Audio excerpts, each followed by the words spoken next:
Madam మీరు చూడండి madam. సాధారణంగా మిత్రమండలి పెద్దలతో సలహా సూచనలు చేస్తాను. వాళ్ళు ఏదైనా అంటే దాని ప్రకారం నేను తప్పకుండా అదే బాధ్యతగా మేడం రాజకీయ ఆరంగేట్రానికి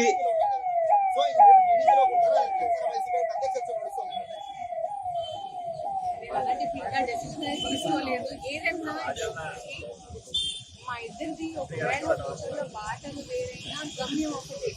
ఏంటి అని అంటే రంగా గారి ఆశయ సాధనాలని ముందు తీసుకెళ్ళటం, పేద ప్రజలకు, పేద బడుగు బలహీన వర్గాలకి మేము సహాయం చేయటము, వాళ్ళకి అండగా ఉండమని రాజకీయ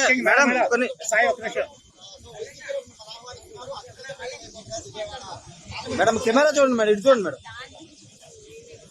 మేడం ముఖ్యంగా 20 ఏళ్ల తర్వాత ఎలా చూస్తారు మీరు? 20 ఏళ్ల క్రితం మీరు మీ మదరు అంతా కూడా రాజకీయాలు వచ్చిన నేపథ్యంలో 20 ఏళ్ల తర్వాత ఈ రోజున రంగా గారి ఆశయం కోసం రంగా గారి అనేది ఎలా చూస్తారు?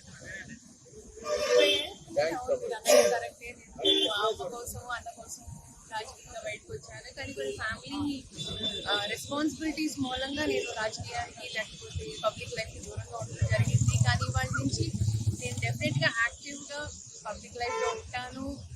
మా రాధారంగ మిత్రమండలి సభ్యులతో కలుస్తాను, రంగా గారి ఫ్యాన్స్తో కలుస్తాను. వాళ్ళతో ఏంటి అనేది ఇష్యూస్ అనేది నేను డెఫినెట్లీ డిస్కస్ చేస్తాను. పబ్లిక్ ఫంక్షన్స్ అనేది నేను డెఫినెట్గా అటెండ్ అవుతాను.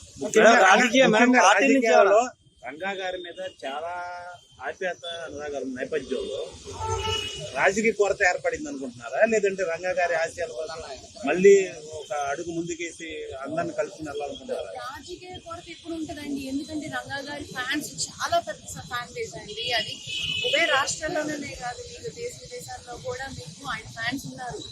ఆ ఫ్యాన్స్ అందరినీ ఇచ్చేయాలంటే రాజకీయ కొరత ఎప్పుడు ఉంటుంది. అలాంటిది మా వంగవీటి ఫ్యామిలీ ఎప్పుడు ఆ కొరతను తీర్చడానికి ప్రయత్నిస్తుంది. అది ఆయన రాధా గారు ఒక్కడే కాదు, మా ఫ్యామిలీ ఎవరు వచ్చినా మేము ఆహ్వానిస్తాము.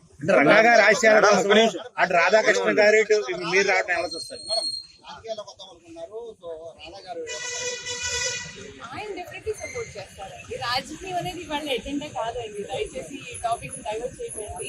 నేను అన్నట్టు రాధారంగా మిత్రమండలి సభ్యుని రంగా గారి ఫ్యాన్స్ని కలవడం, ఇవాళ పాలకొల్లో కాపు అనుభూతున్నాను వాళ్ళందరినీ కలవడం, ఫ్యాన్స్ని కలవడం అనేది జరుగుతుంది. రాజకీయం అనేది తర్వాత డిసిషన్.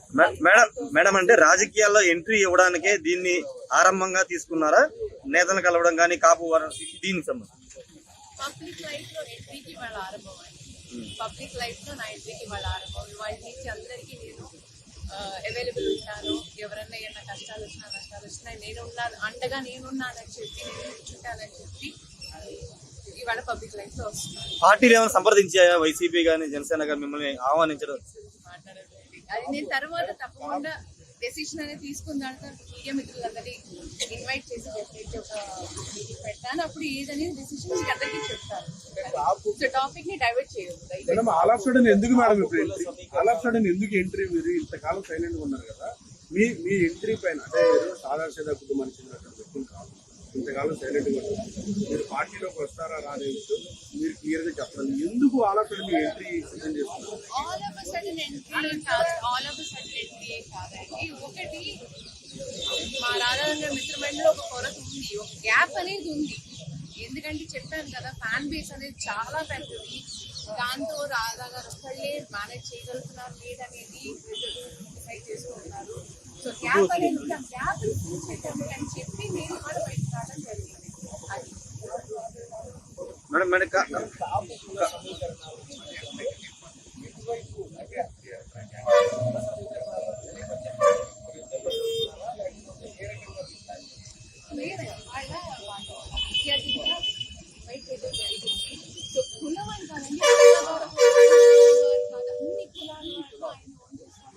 ప్రతి కులాల వారికి ఇంటికి ఎవరు వచ్చినా నీ కులం వేసి నీ జాతి ఎప్పుడు మా నాన్నగారు అడగలేదు.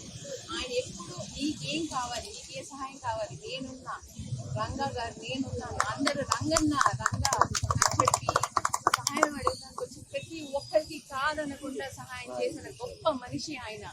అలాంటిది ఒక కులం అనేది నోబడీ కెన్ ఓన్, ఒక కులంనే ఓన్ చేసుకోలేదు. ప్రతి కులానికి చెందిన ఆయన, ప్రతి మతానికి చెందిన ఆయన వారు ఆయన. ఓకే.